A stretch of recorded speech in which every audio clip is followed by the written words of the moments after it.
Cerita diawali dengan memperlihatkan sebuah operasi penanganan bom yang saat ini sedang dipegang oleh seorang gelandangan di dalam sebuah bus, di mana gelandangan itu akan memberikan bomnya kepada polisi jika permintaannya untuk bertemu wakil wali kota terpenuhi.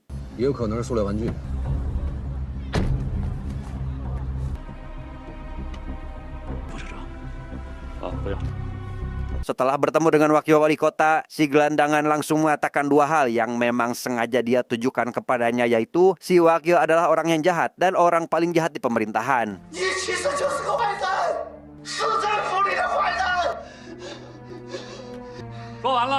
Selesai mengatakan itu semua, si gelandangan berniat untuk menyerahkan diri dan memberikan tas itu kepada polisi sesuai kesepakatan awal, tetapi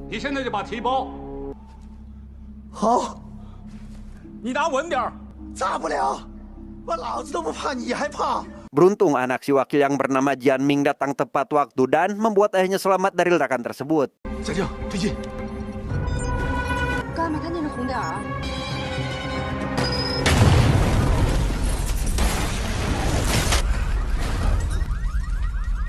Singkat cerita, Jian Ming dan si wakil atau ayahnya yang bernama Zeng Gang akhirnya sampai ke rumah dengan keadaan selamat, meski Zeng sendiri mengalami cedera di bagian kakinya sehingga harus diboyong oleh sang anak, di mana mereka langsung makan malam sambil berdiskusi terkait Jian Ming yang ingin pergi ketemuan bersama seorang pengusaha kenalan ayahnya, yang si ayah melarang pertemuan mereka karena yakin jika kenalan si ayah tersebut hanya ingin memanfaatkannya. 这么一个敏感的事，你跟这么敏感的人吃，你动过脑子没有啊？我替你爸抽你。 Tanpa memperdulikan apa yang ayah dan ibunya katakan, Jian Ming tetap memaksa untuk pergi karena merasa itu adalah keinginannya yang harus dilakukan, di mana ia terus saja menyinggung terkait statusnya sebagai anak angkat mereka, membuat Zeng merasa kesal karena Jian Ming sudah mulai kurang ajar. Beliau adalah Li Xintian atau akan kita panggil dengan sebutan Tuan Li. Rupanya pertemuan itu tidak dihadiri oleh Jian Ming saja karena Tuan Li juga membawa seorang direktur ikut makan dengan mereka, yang pertemuan tersebut menjadi canggung ketika Tuan Li memperlihatkan sebuah video kepada si direktur yang entah apa isinya itu. Li,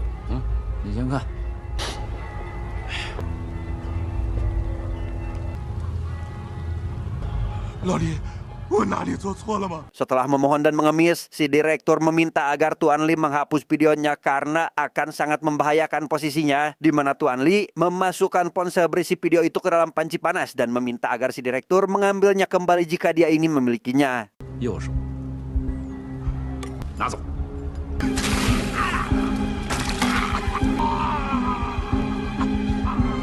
Jian Ming yang merasa jika itu hanyalah sebuah pertunjukan yang dipertontonkan untuknya pun langsung pergi meninggalkan Tuan Li dan si direktur sambil marah-marah karena merasa tidak dihargai dan dipermainkan oleh si Tuan Li.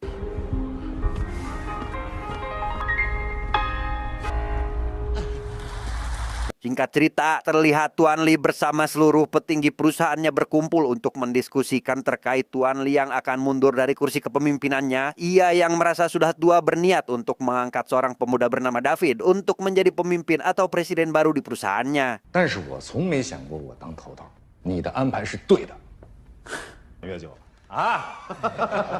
Selesai dengan pertemuan tersebut, Tuan Li dipanggil untuk bertemu dengan Zeng, di mana pertemuan itu hanyalah sebuah pertunjukan yang diberikan oleh Zeng untuk balas dendam atas apa yang Tuan Li perbuat terhadap anak angkatnya.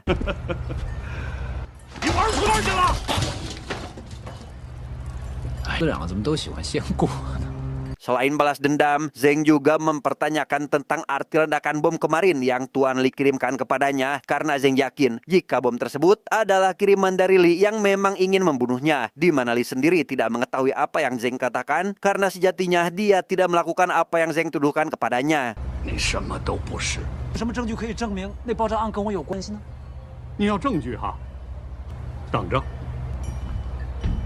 Jian Ming sendiri saat ini sedang mengikuti sebuah rapat terkait ledakan bom yang hampir membuat ayahnya meninggal dunia, di mana mereka masih mengidentifikasi siapa pelaku dan orang-orang yang terlibat di dalamnya. Namun setelah diselidiki lebih lanjut, tidak ada titik temu sehingga pihak kepolisian menganggap jika operasi itu dilakukan sendirian saja. 1人死亡，3人重伤，因嫌疑人已经死亡，我们通过对社会关系和通讯录的调查，没有迹象表明 Menyadari adanya kejanggalan, Jian Ming dengan batuknya menjelaskan jika sebenarnya si pelaku hanyalah seorang pion saja. Hal itu terbukti dengan tatapan matanya yang seolah terkejut jika apa yang dipegangnya adalah sebuah bom asli dan orang yang meledakannya pasti berada di suatu tempat yang cukup jauh di mana Jian Ming akan menemukannya secepat mungkin jika dia diberi mandat untuk memimpin operasi ini. 看他这个眼神，看红点这个眼神，意外惊恐，结果说明有人想通过手机控制爆炸。 Setelah berhasil meyakinkan atasannya, Jian Ming akhirnya diberikan kepercayaan untuk memimpin operasi di mana dia membawa 2 orang rekannya untuk membantu. Karena selain dari mereka berdua, tidak ada satupun orang yang bisa dipercaya.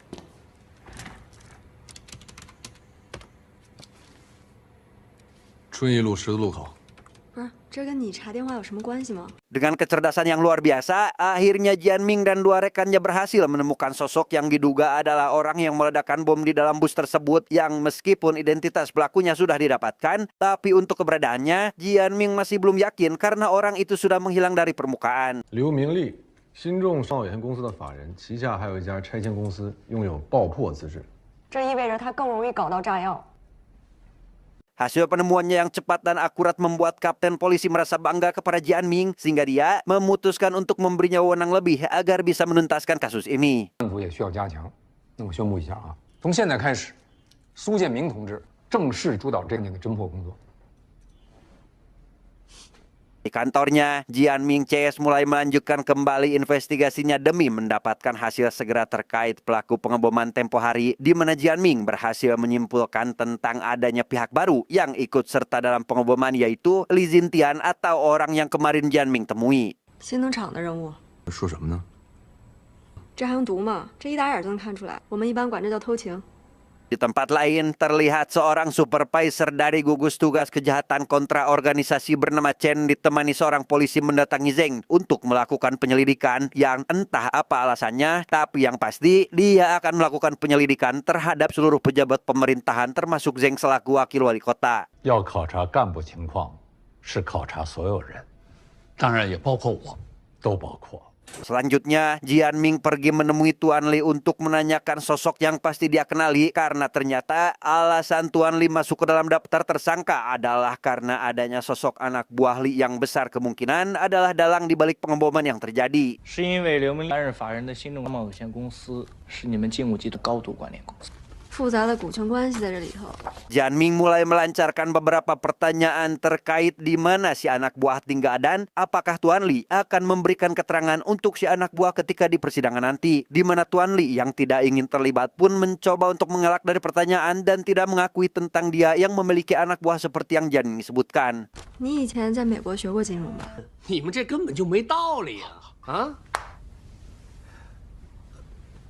Sedikit dorongan dari Jian Ming terkait dia yang mengetahui keberadaan si anak buah pun cukup membuat Tuan Li ketar-ketir. Yang meski begitu, Tuan Li tetap bersikeras jika dia tak tahu menau tentang kasus yang sedang terjadi saat ini. Berikut dengan alasan kenapa nama dan perusahaannya sampai terbawa oleh Jian Ming. 我误会了哦，人我们已经知道下落了。我们说的协助呢，是指在抓到刘明利之后，需要你们配合我们。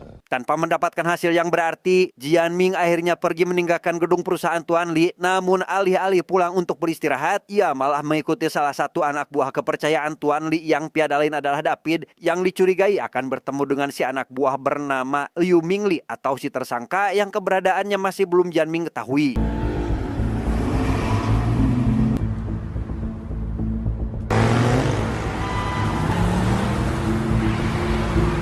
Ketika masih memantau pergerakan David, Jian Ming mulai sadar jika saat ini merekalah yang sedang dibuntuti, sehingga Jian Ming memutuskan untuk membiarkan komplotannya pulang, sedangkan dia sendiri akan pergi menemui David untuk memastikan sesuatu. 李志天已经明白了，我们根本不知道刘明利在哪儿。一会儿你们先走，我还有点事儿。 Bertemunya dengan David, Jian Ming langsung mempertanyakan tentang apakah dia mempunyai hubungan dengan Mingli atau tidak, yang jika pertanyaannya tidak dijawab, maka Jian Ming akan membeberkan rahasia perselingkuhannya kepada Tuan Li. 你看看这个，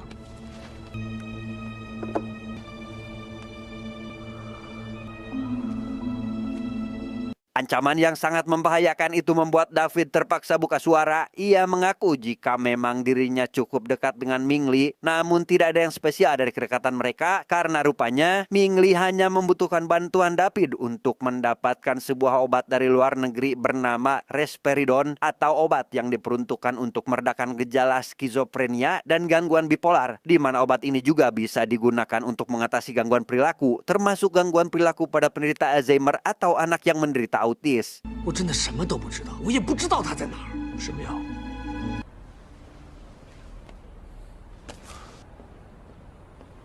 Di tempat lain, terlihat Pak Zeng menemui seorang wanita muda secara sembunyi-sembunyi. Entah wanita itu adalah selir atau anaknya, tapi yang pasti dia hanya datang untuk makan malam dan langsung pergi setelah semua urusannya selesai. 你为什么对我这么好啊？有人托我照顾你呀、谁呀、你也没必要知道。 Sementara itu, Tuan Li diantar David untuk memasuki apartemennya karena rupanya Davidlah satu-satunya orang yang memiliki akses ke tempat tersebut dan jika David tidak ada, maka Tuan Li tidak akan bisa masuk ke tempat itu.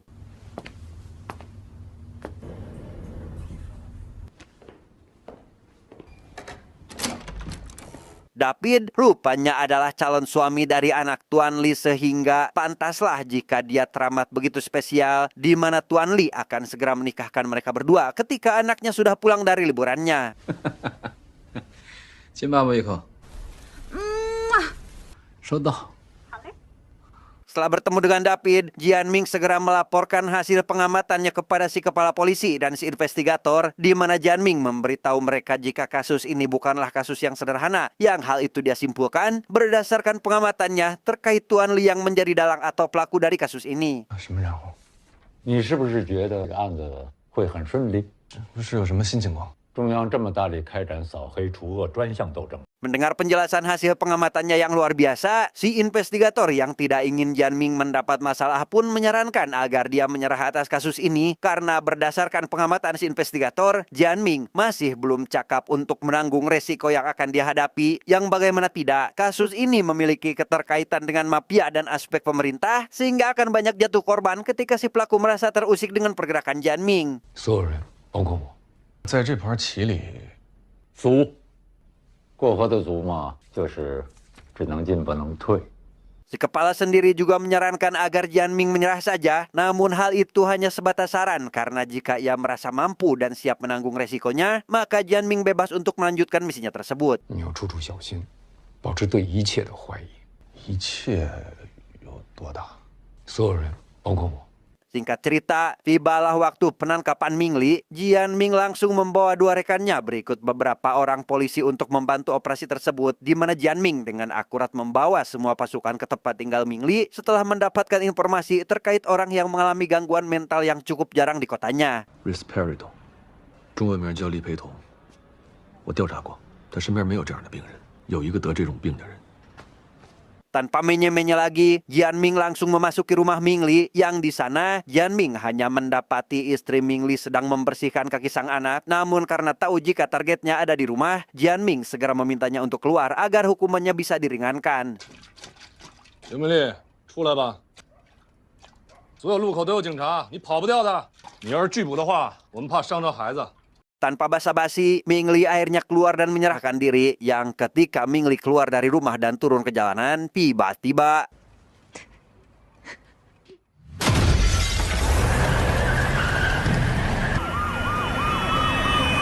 dengan keadaan yang masih terluka bahkan susah bicara, Jian Ming terus mendesak agar Ming Li mau buka suara terkait siapa saja yang terlibat dalam aksi kejahatannya. 只要你坦白的话，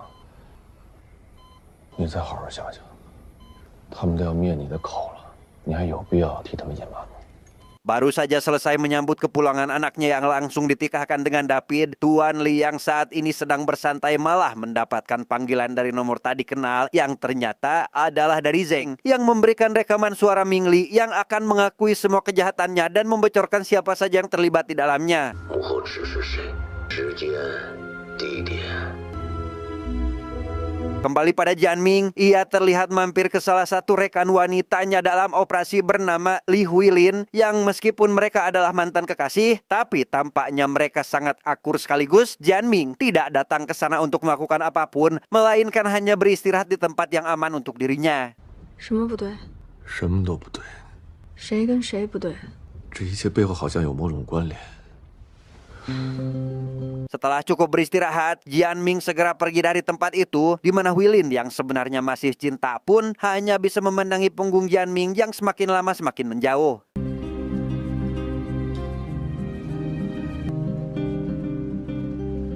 Sementara itu, Tuan Li diundang oleh Zeng untuk bertemu di salah satu tempat di dalam mobil, yang di sana mereka berdua bercerita cukup panjang lebar terkait masa lalunya yang ternyata adalah sepasang sahabat yang memilih jalan berbeda untuk mencapai kesuksesannya. 所以人们会相信他一定是受你的指使。他怎么会听你的？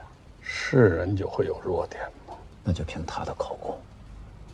Di sana Zeng mengaku jika dialah yang sudah meledakkan bom tempo hari. Hal itu dilakukan untuk menjebak Li karena kesal sudah menolak sebuah kesepakatan dengan seorang bos besar di mana perjanjian itu sangat menguntungkan bagi Zeng. Sehingga ia merasa dendam kepada Tuan Li dan mengancam akan mengusirnya dari negara ini jika dia tidak mau menandatangani kesepakatan tersebut. 你走，走，去国外，你都不听，我只能处此下策。逼我走。 Karena tak mau pergi dari negaranya, Tuan Li akhirnya bersedia untuk menandatangani kesepakatan yang Zeng katakan, sehingga Zeng langsung memanggil si bos yang dimaksud dan mempertemukannya dengan Li untuk membahas kesepakatan yang disebutkan tadi. 老郑，时间10里了，核桃早就准备好了，没问题，走了。哎。 Singkat cerita, esok hari pun tiba. Tepat jam 7 malam, terdapat dua acara penting yang diadakan secara bersamaan, yaitu Li yang akan melakukan penandatanganan bersama bos yang dimaksudkan Zeng, di mana kesepakatan itu tidak jadi dilakukan karena Li sendiri sudah tahu ancaman apa yang dihadapi dan tahu bagaimana cara mengatasinya. 走吗？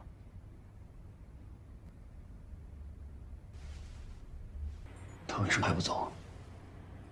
Acara yang kedua yaitu pernyataan yang akan Ming Li keluarkan. Namun karena merasa jika petugas telat, maka Ming Li memutuskan untuk membatalkan pernyataannya. Sehingga para petugas yang hadir memilih untuk kembali dan akan datang sesuai jadwal yang Ming Li berikan. 我说过的，7点钟。那我们下回再来。走了，辛苦。 Setelah para petugas pergi, Jianming dihubungi oleh ayahnya yang meminta agar dia segera pergi menuju lantai dasar rumah sakit karena sebentar lagi akan ada pasukan SWAT yang mendatangi rumah sakit. Namun baru saja sampai ke lantai dasar, Jianming malah mendengar suara tembakan sehingga ia langsung bergegas kembali ke kamar Ming Li dirawat.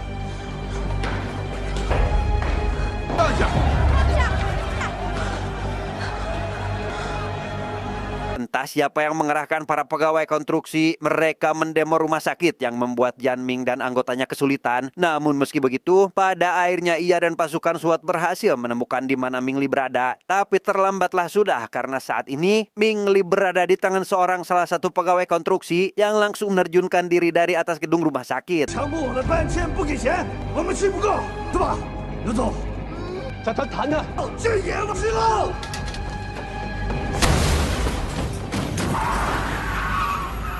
Setelah kejadian itu, Jianming jadi sering melamun mengingat apakah yang dilakukannya adalah hal baik atau tidak. Bahkan ketika memberikan laporan, ia menjelaskan kepada si investigator dengan nada kesal, apalagi setelah dia menyadari jika semua hubungan yang sudah dia jalin kini terputus akibat kehilangan sosok Ming Li atau kunci dari penyelesaian kasus ini. 我相信你的觉悟，对最终结果你会做出一个正确的判断。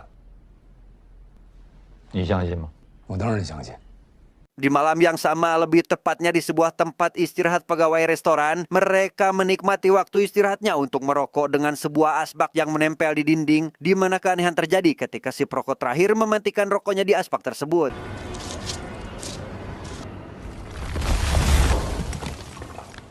Jianming segera pergi ke lokasi dan menghancurkan asbak itu, yang betapa terkejutnya mereka setelah menyadari adanya sosok mayat di balik asbak tersebut.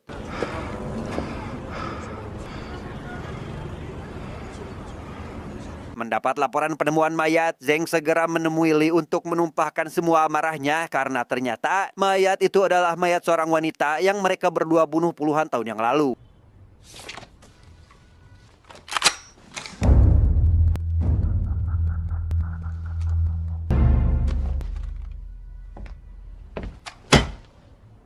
Sepulangnya ke apartemen, Tuan Li dibuat kesal akibat melihat rekaman CCTV dari anak buahnya terkait David yang berselingkuh dengan seorang wanita yang hal itu tentu akan menyakiti perasaan anaknya. Ditambah lagi dengan laporan terkait David yang sering bertemu dengan Jian Ming yang pastinya Li akan menyangka jika menantunya telah berkhianat.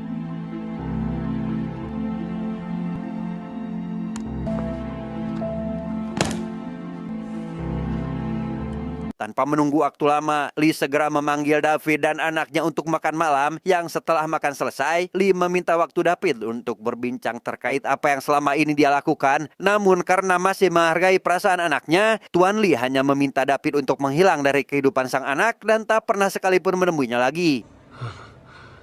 明天我会公开宣布洛杉矶出差，我让你回来，你再回来啊。 Selesai dari pertemuan itu, Tuan Li yang sedang beristirahat mendapat panggilan dari nomor yang tidak dikenal yang ternyata si penelpon itu adalah tentara bayaran yang berniat untuk menghabisi Tuan Li. Namun karena Li sudah sadar jika nyawanya berada dalam bahaya, ia pun selangkah lebih cepat dari mereka dan...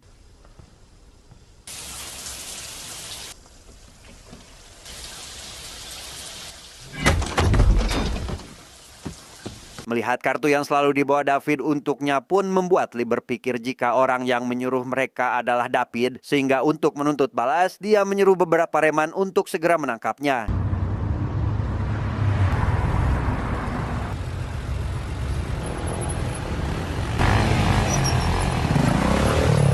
Setelah para reman menangkap dan menyekapnya, datanglah Tuan Li dengan seragam eksekutornya. Ia langsung melampiaskan kemarahannya kepada David sampai dia meregang nyawa.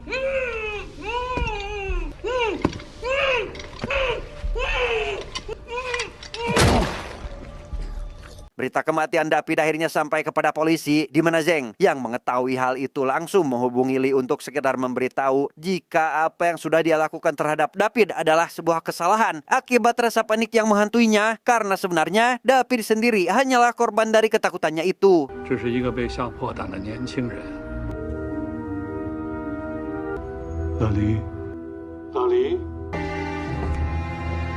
Esok harinya, Tuan Li pergi ke kediaman Zeng untuk membuat perhitungan. Dia langsung menghasut istri Zhang karena merasa sudah diserang habis-habisan oleh suaminya, di mana Li memberikan sebuah foto Zeng dengan seorang wanita muda yang selalu ia temui secara diam-diam.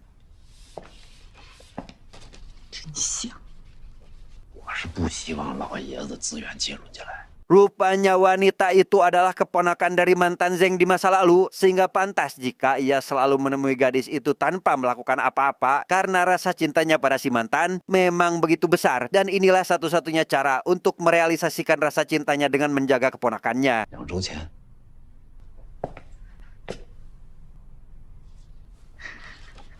这一晃眼儿就长这么大。 Tentu si istri yang merasa cemburu meminta agar Li menghabisi keponakannya itu. Ia tidak ingin cinta suaminya terbagi dengan wanita lain, meski pada kenyataannya sang mantan telah meninggal dunia sejak lama. 能做到吗？能啊，走吧。 Jian Ming sendiri baru tersadar akan sebuah kejanggalan dari mayat yang tempo hari dia temukan, di mana ia meminta mantannya untuk mencari tahu setiap kematian yang tidak biasa di kotanya dan cocokkan dengan DNA dari mayat yang ditemukan tersebut. Karena menurutnya DNA mayat itu sudah ditukar dengan DNA orang lain tepat sebelum si mayat dikremasi. 一定要比对 DNA。为什么呀？火化时有人掉了包。 Setelah mendapatkan hasil yang diinginkan, Jian Ming segera menemui keluarga si mayat yang masih hidup, di mana keluarganya itu adalah orang yang selalu ayah tirinya atau Zeng temui secara diam-diam. 姨妈，他一直未婚，你现在是他唯一的亲属。资料显示呢，你妈是2004年车祸去世的。Keluarga korban yang Jianming temui adalah keponakan si mayat, di mana dia menjelaskan jika mayat itu meninggal 10 tahun yang lalu dalam sebuah kecelakaan mobil yang setelah tes DNA dilakukan, mayat itu atau bibinya langsung dikremasi. Yang tanpa sadar, rupanya mayat yang dibakar bukanlah si bibi melainkan mayat orang lain dengan mayat si bibi yang dibiarkan terkurung di dalam sebuah bangunan. 之前你在交管局留比对的 DNA 样本，跟我们比对，确定这具尸骨的 DNA 跟你有血缘关系。 Setelah menjelaskan kronologis kematian bibinya, Jianming juga memberikan foto Tuan Li. Barangkali si keponakan mengenalinya, namun karena ia tampak tidak tahu, Jianming hanya meminta si ponakan untuk mengingat-ingat petunjuk yang ditinggalkan si bibi sebelum ia mengalami kecelakaan. 对，如果你想到什么或者发现什么，可以随时给我打电话。我们在市歌舞团的档案馆。 Si ponakan yang mendapat sebuah file berisi penampilan bibinya sebelum meninggal segera menyetelnya di rumah serta mulai mencari petunjuk seperti yang Jiang Min katakan, di mana dia mendapati sebuah ponsel yang tersimpan di dalam boneka dan langsung menghubungi Jianming untuk melaporkan hal tersebut. 我找到了我姨妈当年的老手机。我现在就能交居委会改，手机的事跟谁也别说。 Tepat ketika anak Li akan melahirkan, ia mendapatkan panggilan dari Zeng terkait barang yang mereka cari selama ini, yaitu sebuah ponsel milik mantan Zeng atau si bibi yang katanya sudah kembali menyala beberapa waktu lalu. 如果建明打开这部手机，不管是大船还是小船。 Meski sempat berselisih, mereka berdua akhirnya berkolaborasi untuk menangkap dan membawa ponsel yang ditemukan si ponakan, di mana Lilah yang bertugas untuk melakukan pekerjaan kotor itu dengan satu syarat, dia tidak boleh sampai menyakiti keponakannya. 我来管。你记着啊，你再帮我推下水。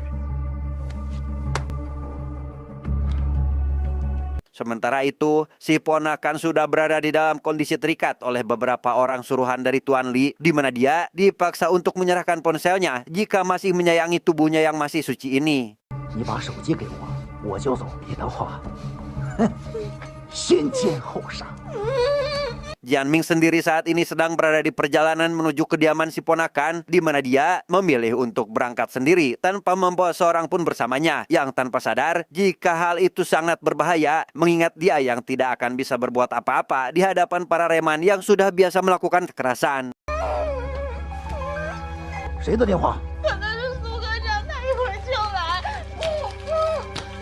Setelah beberapa kali menghubungi si ponakan dan tak pernah diangkat, Jianming curiga jika saat ini si ponakan sedang berada dalam bahaya, yang di tengah kecemasan itu, ia dihubungi oleh si investigator yang langsung menanyakan tentang apa yang sebenarnya terjadi, di mana Jianming menjelaskan jika air yang mendidih di dalam panci akan segera meledak karena Jianming sudah berhasil menemukan kunci yang bisa menutup kasus ini malam ini juga. 你那边大概需要多长时间？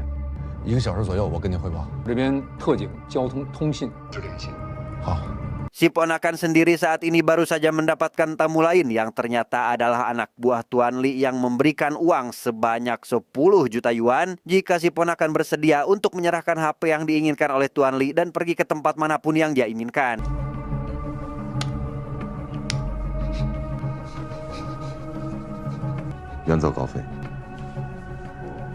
Jianming yang baru sampai ke rumah si ponakan merasa aneh karena tidak mendapati siapapun di tempat itu, di mana ia menyadari jika saat ini ada yang tidak beres di rumah tersebut.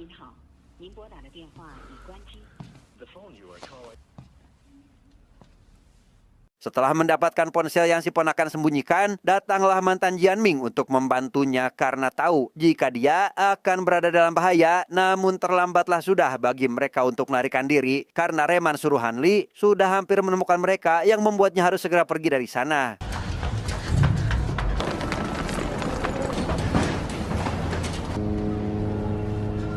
Demi memberikan sinyal pada tim SWAT yang sedang di perjalanan, si mantan langsung melepaskan satu tembakan pertanda mereka dalam bahaya, di mana hal itu jugalah yang membuat keberadaan mereka cepat diketahui oleh para reman yang notabene jaraknya lebih dekat dengan mereka.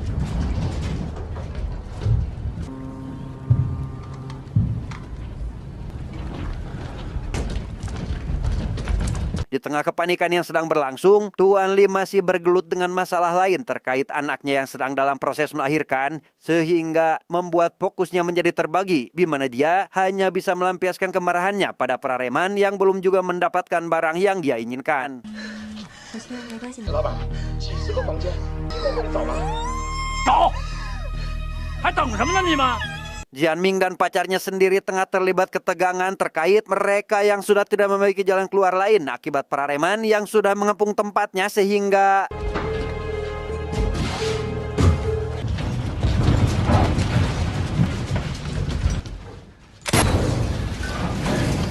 ketika Parareman sedang bersembunyi itulah, Jianming berhasil membuka HP yang selama ini menjadi kunci dari kasus ayah tirinya, di mana isi dari HP itu adalah gambaran dari keluarganya dengan wanita yang meninggal yang rupanya adalah ibunya sendiri yang ketika mereka berdua sedang lengah, Parareman itu mulai menyerang kembali dan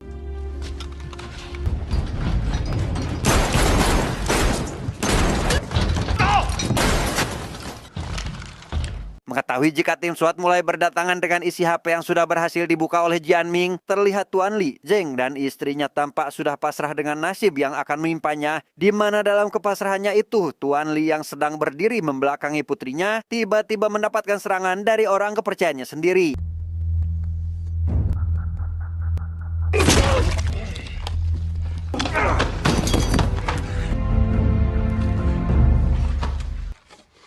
Belum,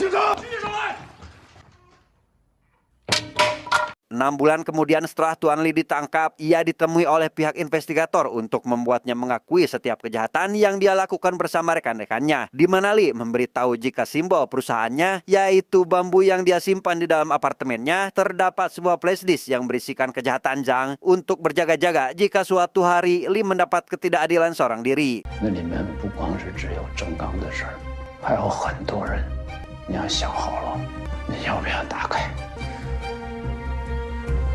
Pada akhirnya, Zeng ditangkap dan dijatuhi hukuman mati bersama istrinya yang juga terlibat dalam serangkaian kejahatan suaminya. Sedangkan untuk orang-orang yang terlibat dalam proses penangkapan mendapatkan penghargaan atas kontribusinya tersebut.